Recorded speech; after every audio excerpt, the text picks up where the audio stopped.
Yaralı Qaranquşun nağılı. Müəllif Mehriban Nağıyeva. Fuad çox təcəl oğlan idi.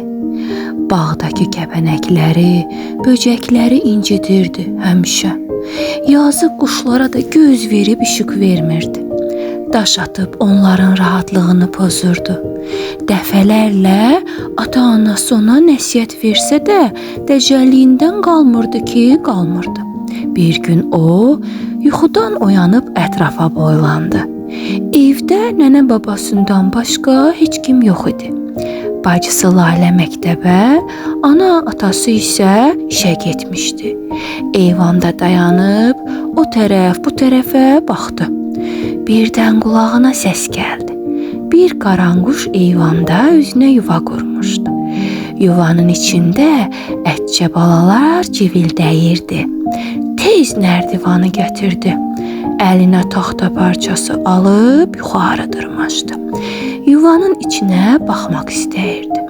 Ətcə balalar deyəsən təhlükəni hiss etmişdilər.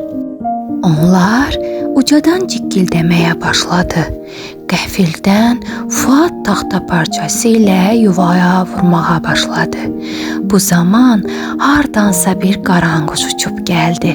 Sən demə, bu ətcə balaların anası imiş.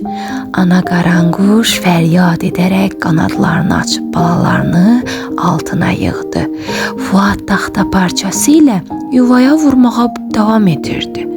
Bundan hirslənən ana qaranquş Fuadın əlini dimdiklədi. Səsküyə baba özünü yetirdi.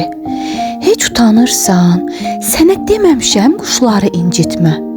Fuad hirslə əlini babaya göstərdi. Bax, gör əlimi nə günə saldı. Axı sənin quşlarla nə işin var? Qaranquşdur, bizə pənah gətirib.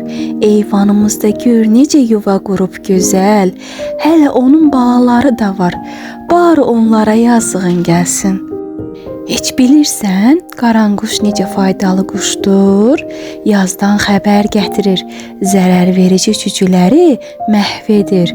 Babası ona başa saldı ki, əgər biri sənə xətər yetirsə, sənin də anan səni qorumaq üçün onlara ziyan vura bilər.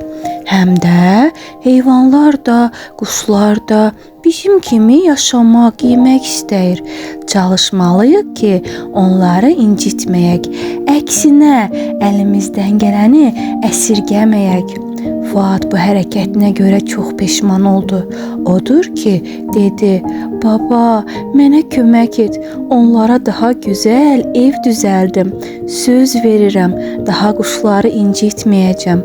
Baba ilə Fuad qəşəng bir yuva düzəltdilər. İçərisinə də buğda səpdilər. Baba ehtiyatla yuvanı qaranquşun yuvasına yaxın yerə asdı.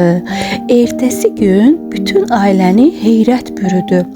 Qaranquş balalarını götürüb oradan köçmüşdü. Beləliklə Fuad başa düşdü ki, quşlar da, heyvanlar da canlıdır və onların da qorxusu, sevgisi olur. Bir canlıya pislik etdikdə onun etibarını geri qaytarmaq həmişə mümkün olmur. Ona görə də uşaqlar, gəlin təbiəti sevək, quşları qoruyaq və heç bir canlıya əziyyət verməyək.